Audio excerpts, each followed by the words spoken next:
Sot do të hyjmë thellë në një histori vërtet të jashtëzakonshme, të njohur si Operacioni Verdha.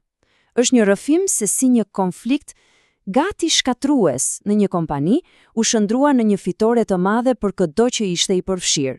Pra, le t'ja nisim. Dhe gjithçka nis pikërisht këtu, me këtë fjali që të ngrin gjakun. Menaxheri im ma ka bërë jetën ferr. Këto fjalë, imagjinoni pak, janë të shkruara në një ankesë zyrtare nga një punonjëse, Driola Kola. Ky është momenti zero, pika ku një konflikt i tillë zakonisht shpërthen dhe shkatron karriera. Dhe e di, kjo tingëllon si një skenar që e kemi dëgjuar pafund, apo jo? Një punonjës ankohet, një shef vjet në akuzë, një histori klasike. Por, pikërisht këtu gjërat marrin një kthes krejt tjetër. Sepse ajo që bëri kompania Alba Logistics ishte, gjithçka përveç se e zakonshme. Pra, jemi në aktin e parë, një dramë klasike në ambientin e punës. Një ankesë vetme sapo ka ndezur fitilin për një hetin me pasoja vërtet të mëdha. Le t'i njohim protagonistët. Nga njëra anë, Driola Kola, koordinatore operacionesh, nga ana tjetër, i akuzuari menaxheri i saj Endri Lika, akuza kryesore, sjellje toksike dhe e pamundur. E dini si shkon zakonisht apo jo? Në 99% të rasteve kjo histori mbyllet me një letër pushimi nga puna. Por jo këtë herë, këtu hyn në skenë Operacioni Verdha, dhe që në fillim qëllimi ishte krejtësisht ndryshe. Misioni nuk ishte të gjeni një kokë turku, një fajtor, por të gjeni një zgjidhje reale. Kjo tabel e tregon diferencën në mënyrë perfekte. Shikoni pak. Rruga standarde, gjejmë kush e ka fajin, e fajsojmë dhe pastaj ndëshkim ose pushim nga puna. Fundi i historisë. Por qasja e Operacionit Verdha, krejt tjetër botë.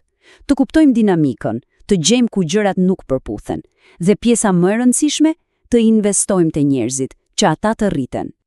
Dhe kjo nuk ishte diçka improvizuar, as pak. Procesi ishte super i strukturuar, me 5 faza të qarta. Dhe shikoni pak renditjen, sa e zgjuar është. Së pari, flasin me dëshmitarët neutral, për të marrë një pamje të paanshme. Pastaj, me ankesuesen. Dhe vetëm në fund, fare në fund, me të akuzuarin. E gjitha kjo për një arsye, objektivitet maksimal, pa paragjykime. Dhe pas gjithë kësaj pune, cila ishte diagnoza, çfarë zbuluan? Nuk ishte thjesht një shef i keq dhe një punonjëse viktim. Jo, diagnoza ishte një mospërputhje sistemike. Problemi ishte shumë më i thellë. Pra, le ta zbërthejmë këtë koncept kyç, mospërputhja menaxheriale. Çfarë do të thotë kjo? Do të thotë që konflikti nuk vinte nga ligësia, nga qëllimi i keq. Jo, ai buronte nga një përplasje mes stilit të menaxherit dhe nevojave të punonjëses. Stili i tij, performanca e saj, ndjeshmëritë e saj, asgjë nuk përputhej. Pikërisht këtu qëndronte gjithë problemi. Kjo e bën edhe më të qartë. Nga njëra anë, akuzat, sjellja abuzive, sulme personale, fjalë shumë të rënda. Nga ana tjetër, gjetjet e hetimit, komunikimi papërshtatshëm, një stil menaxhimi strikt i shkollës së vjetër dhe një ambient me shumë stres. A e shihni dallimin? Është thelbësor, sepse fokusi lëviz nga gjetja e një fajtori te rregullimi i një sistemi të prishur. Dhe këtu e shohim përplasjen. Në praktik, kemi Endrin, menaxher strikt, i drejt për drejt, me politikën zero tolerancë për gabime. Dhe kemi Driolën, e cila po kalonte një periudhë të vështirë, me 20 gabime në 8 muaj, dhe çdo kritik, sado profesionale, e merrte si sulm personal. Pra, a ishte ndonjëri prej tyre i keq? Jo, thjesht ishin si vaj dhe ujë, plotësisht të papajtueshëm në atë moment. Dhe kjo na sjell te zgjidhja. Një zgjidhje që sinqerisht është radikale. Investim tek njerëzit. Sepse në vend që të thoshin njëri duhet tike, kompania mori një vendim të guximshëm. Do të investojmë te të dy. Dhe kjo thënie nga hetuesja kryesore, Elona Vrioni, e përmbledh gjithçka në mënyrë perfekte. Ajo tha: "Detyra ime nuk ishte të shpallja një fitues, ishte të ndihmoja të dyja palët dhe vetë organizatën të dinin më të fortë nga kjo situatë." Çfarë qasjeje, vërtet konstruktive. Po mirë, ç'do të thot konkretisht të investosh? Nuk janë vetëm fjalë, por Endrin, menaxherin, pati një vërejtje me shkrim, por më pas 40 orë trajnim të detyrueshëm, seanca coachingu profesional dhe një vlerësim 360 gradësh.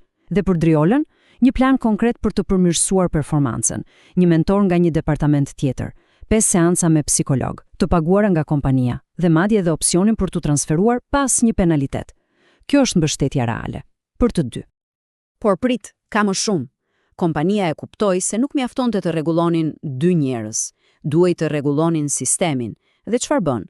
Vendosën trajnim të detyrueshëm vjetor dhe feedback 360 gradë për të gjithë menaxherët, plus përforcuan politikën e derës së hapur, që njerëzit të ndjeshin rehat të flisnin përpara se problemet të bëheshin kaq të mëdha. Dhe tani, pjesa që të gjithë presim, rezultatet. Si funksionoi gjithë kjo në praktik? Le të quajmë transformimi i jashtëzakonshëm, sepse vetëm 6 muaj më vonë shifrat ishin thjesht të pamohueshme. Filloi me Endrin, menaxherin. Pas gjithë atij trajnimi, departamenti i tij arriti një saktësi prej 98%. Ky ishte një rekord absolut për të gjithë kompaninë.